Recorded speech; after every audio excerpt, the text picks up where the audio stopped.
I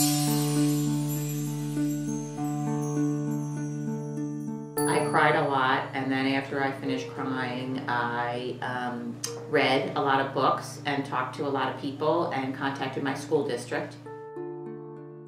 AJ was about 18 months old when we first found out that there was a chance. Brandon and Connor were diagnosed in 5th grade. Well, Jesse was young. I don't remember the exact date. I learned it when he was 2.5. Well, he was formally diagnosed when he was around 8 or 9. Autism, a high neurodevelopment disorder that occurs during infancy or childhood. He wasn't speaking, so we were referred to a speech therapist, and the speech therapist suggested that we have Matthew evaluated. I had seen Lauren as early as 9 months have signs of delay where she wasn't rolling over, she was delayed in crawling and walking. She didn't really behave like other babies, yet seemed to be really bright. She knew her alphabet really early. Her speech wasn't really delayed. It was more of her motor development. There are 4 symptoms associated with this learning disability: impairments in social interaction, impairments in communication, restricted interests, and repetitive behaviors. We had suspected for a lot of years before that that they were autistic, or that they fit into some of the, or had some of the characteristics of autism because they had other learning issues. I took him to a pediatric neurologist, and she did some tests and videotaped him playing. But prior to that, he had had some examinations at St. Christopher's Hospital. He had gone through having an MRI to see that there was no tumors on his brain or lesions. He had blood work done to rule out other factors. And he had been screened by the Bucks County Intermediate Unit for language services. But it was really by the age of 9 that he was actually diagnosed. It wasn't until she was actually 7 years old and I had taken her down to the Kennedy Krieger Autism Institute in Baltimore that I learned that she actually had autism. And I had taken her to be evaluated, and even at 4 years old I had a psychiatric evaluation done, and they just said she had anxiety. And it wasn't until she got to kindergarten that the speech therapist thought I ought to have a second opinion, and that was when I did more research, and even the speech therapist thought she could have autism. So that was when I sought out the Kennedy Krieger Autism Institute to actually get a diagnosis. Since the 1980s, a number of autistic children have increased due to a diagnostic practice change. Today, there have been approximately 57% of children who have been diagnosed with autism. But he was young, and it was a challenge when he was diagnosed for both my wife and I. But he's progressed and he's doing well. I didn't know how this was going to affect his learning overall. I knew he would learn, but he had been struggling with reading. We weren't surprised that they were autistic, and it was actually kind of a relief because we had suspected for a long time, and it gave us some answers that we had been looking for, and it gave us some more resources to help them learn better and do better in school and socially and pretty much in every way. Well, it was a really difficult time for us. That's a hard diagnosis to deal with, and he was very tiny. It was probably difficult for us to accept at first.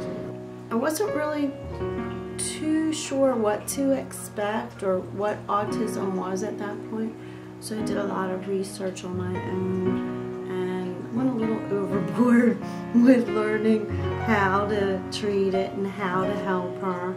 And I just got really active. I first learned about that when I was 9 to 10 years old.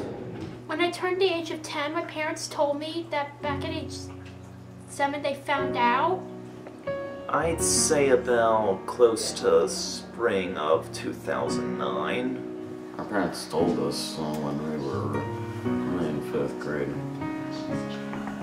Yeah, they found out when we were like 3 and told us somewhere during the 5th grade. Not that were really hard, but sometimes I usually struggle in class, but I always ask for help to overcome those obstacles. Despite their learning disability, many autistic individuals are quite talented. Some were born with these special talents. Others work hard to develop their skills. Either way, their talents help to improve their self-esteem and fit into a peer group with similar interests. I'm good at sports like hockey or baseball. I play on Fallout 3. I am not gonna lie to you, like pretty much every day. I mostly like hanging out with some friends. I'm very proud of Brandon and Connor. I think they work very hard and they've accomplished an awful lot. I feel really good about them. I feel alright. For one thing, I am into puppetry. Oh, I'm very proud of my child's accomplishments. He belongs to 4-H Club. He got a ribbon for a poster a couple of years back on stop animation. He's just a very smart, sweet guy. Well, I've been doing well at Middlebucks Institute of Technology for culinary arts. Daryl makes me very proud every day. I like watching the Flyers and the Canadians and Penguins and a whole other teams that I watch. Collect a lot of sports trading cards. Love calling the guys over and watching football. I'm very proud of where he is today. I think he has a nice life. He's learning and growing and enjoying his life. He has friends and hobbies, and I'm very proud of who he's become. I was good at horseback riding, which I'm still doing today. I'm really proud of Lauren. She's worked long and hard to become strong, and she's a beautiful writer. She writes really great stories. One thing is his photography. He's won the last 3 years in a local photo contest called the Grange Fair every year in August. Skiing, basketball, bowling, bocce, softball, tennis, and ice hockey. My hobbies are piano, playing basketball outside, jumping on a trampoline, playing Wii, and playing ping pong. Logically, when autistic individuals reach adulthood, most of them don't live independently. However, the task of living independent has been succeeded by a significant amount of people with that type of learning disability. I think you are more involved in your child's social life, like who his friends are, because you're driving them more places than, you know, maybe other kids might be driving by now. I started to become more self-aware of myself. I think it's made me a better person and even a better mom because I'm more understanding and patient. And when I see other people in the world, I think maybe they have differences too. And so I'm more understanding of other people as well.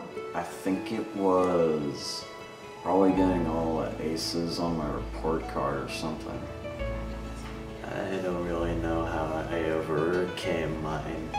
Yeah, I think it has. I think it's made me more patient, both my wife and I. I think it's taught me more tolerance and more patience. Well, I got therapy sessions. I had trouble studying, but then I became a better studying person, like I do well in school.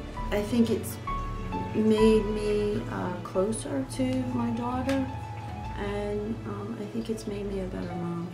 But sometimes it will interfere with me paying attention, or I will look at other places of the room instead of eye contact with the other person. I think we've learned to accept a lot of people that are different than us. I believe I have a lot more patience now than I would have. I guess it's not that bad.